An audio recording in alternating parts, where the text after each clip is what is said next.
Halo semua, jadi di video kali ini kita mau bahas tentang vektor. Jadi di video sebelumnya kan kita udah tahu kalau vektor itu adalah arah, jadi semua yang punya arah adalah vektor. Jadi misalnya ada misal A menuju B seperti ini namanya vektor AB. Nah ini dikasih panah seperti ini. Dan kalau misalkan ada seperti ini, anggap aja ini C, ini namanya vektor BC. Nah sekarang apa sih gunanya bagian vektor? Jadi bagian vektor itu sebenarnya gunanya untuk tahu resultan, tahu hasil dan tahu arah. Maksud apa itu hasil, apa itu arah? Jadi misalnya di kasus ini kan A berjalan menuju B, habis itu berjalan menuju C. Artinya kan A menuju B ditambah A menuju C. Seperti ini. Ini sama aja seperti AC. Apa sih AC? AC itu ini.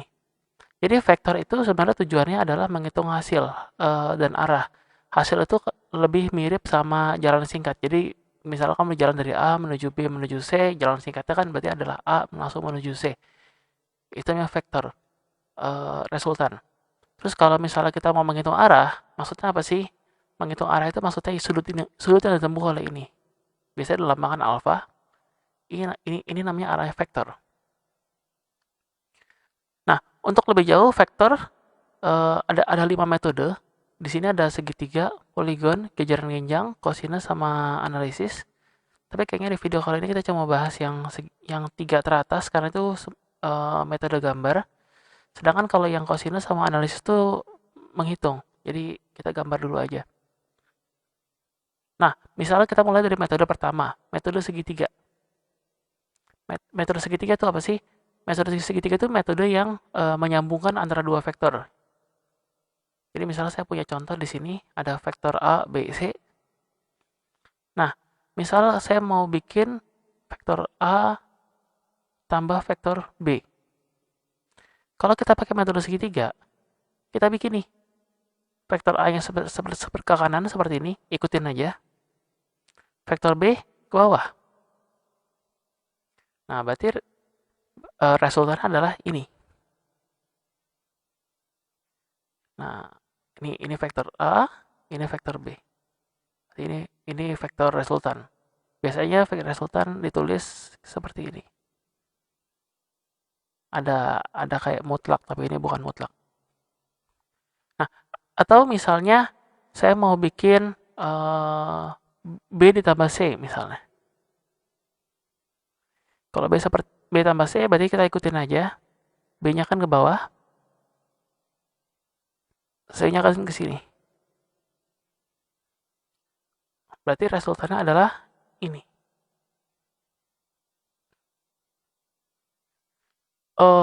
Terus kita harus perhatiin ya, panjang B di sini sama panjang B di sini, panjang C-nya juga sama. Ini panjangnya harus sama dan arahnya harus sama. Jadi misalnya di sini saya ada keterangan 60 derajat, berarti di sini juga harus 60 derajat. Jadi kamu harus arahnya sama, itunya juga sama, panjangnya juga sama. Yang A sama B juga begitu. Nah ini biasanya yang merah disebut B tambah C. Terus ada kayak gininya, kayak mutlak tapi bukan. Nah, terus gimana sih kalau pengurangan vektor? Vektor itu sebenarnya nggak ada pengurangan. Jadi vektor itu sebenarnya tetap di penjumlahan. Ini misalkan saya hapus dulu. Misal saya punya mau hitung A dikurang C. Seperti ini. Nah, kalau dikurang berarti kita gambar dulu A seperti biasa dengan panjang yang sama, sama-sama ke kanan. Tapi kalau C di sini kan minus C. Minus C artinya yang harusnya ke kiri atas seperti ini, dia jadi seperti ini. Yang harusnya seperti ini 60, dia jadi 60, jadi ini ke belakang. Jadi arahnya selalu berlawanan kalau untuk minus sama aslinya. Nanti resultannya untuk A min C seperti ini. Nah,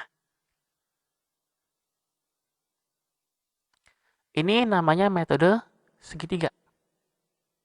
Nah, sekarang kita masuk ke metode poligon. Sebenarnya segitiga sama poligon itu sama, cuma kalau poligon tuh untuk lebih dari satu vektor, kalau segitiga untuk dua vektor aja. Jadi misal saya punya soal seperti ini, vektor A tambah vektor B ditambah vektor C. Berarti kita ikutin aja nih. A-nya kan ke kanan, B-nya ke bawah, C-nya ke sana. Berarti ini kalau saya kasih panah, A-nya seperti ini, B-nya seperti ini, C-nya seperti ini. Berarti resultannya adalah ini. Jadi resultannya adalah titik awal ke titik akhir. Nanti itu cara tulisnya adalah A tambah B tambah C, terus sama ada mutlaknya seperti ini. Nah, gimana kalau minus misalnya?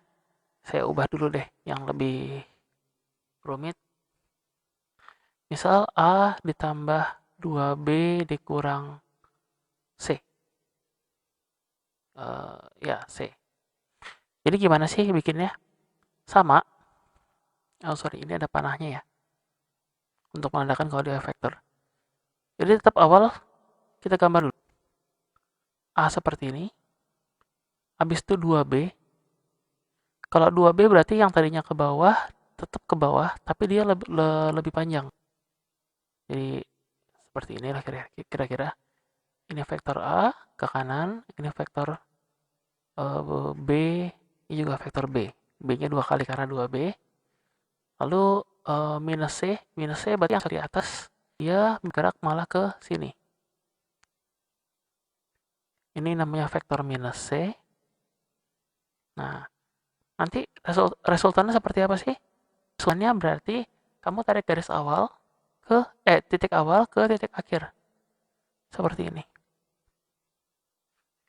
Ini resultan dari A tambah 2B dikurang C. Nah, kan udah ketiga, kalau lihat di sini, ada metode jajaran ginjang. Nah, untuk metode jajaran ginjang, itu cuma bisa untuk 2 vektor. Gimana kalau ada soal memaksa untuk 3 vektor? Berarti kamu kerjain 2 kali. Nah, gimana sih bikinnya? Kita bikin dulu ini. Misal saya mau punya soal deh.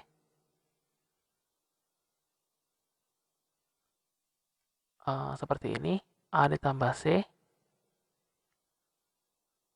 Kita mau pakai metode jajaran ginjang. Jadi rada beda sama poligon dan segitiga. Kalau jajaran ginjang kita mulai dari titik yang sama. Jadi kita bikin dulu A-nya di sini. Ini A. Terus kita bikin C-nya. Dan C-nya seperti ini. Ini C. Nah, cara bikinnya gimana? Nah, cara bikinnya kita harus bikin garis bantu.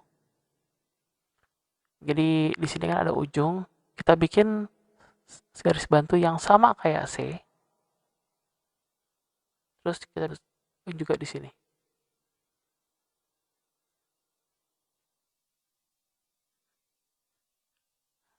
Nah, di sini garis bantunya harus jajar. Jadi misalnya di sini C, di sini ini juga harus C. Nah, panjangnya harus sama, sudut arahnya juga harus sama, jadi dia mirip lah. Nah, udah sampai sampai kayak gini, resultannya adalah yang ini.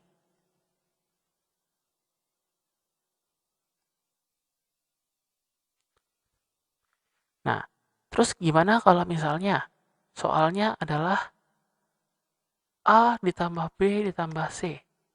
Oh, boleh ya? Berarti kita kerjain dulu. Sorry ada panah untuk menggunakan dia vektor. Nah, kita bikin seperti ini. Lalu ke bawah B.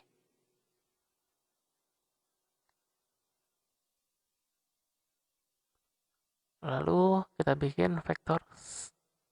Sorry, ini nggak seperti ini.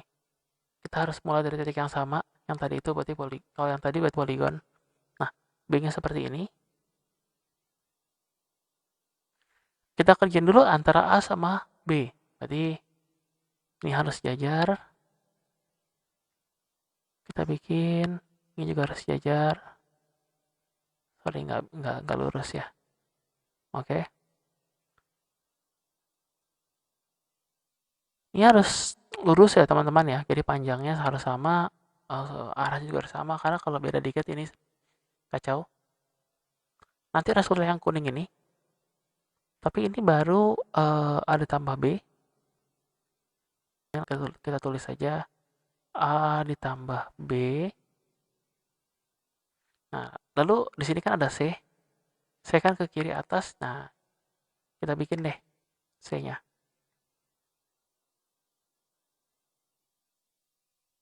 Atau kita pakai warna putih aja biar sedikit.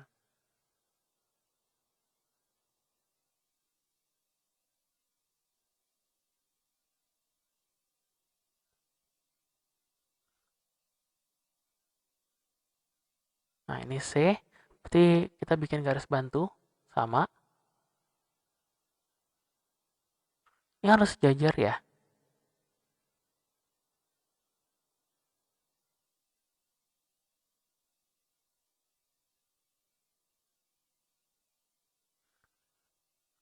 Nah, berarti resultannya kita dapat yang ini.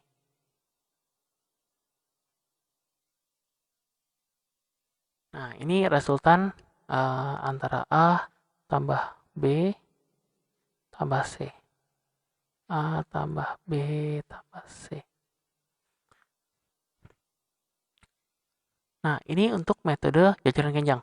Nah, untuk metode cosinus kita lihat di video berikutnya. Nah, untuk video berikutnya kita bisa lihat di link di bawah ini. Terima kasih.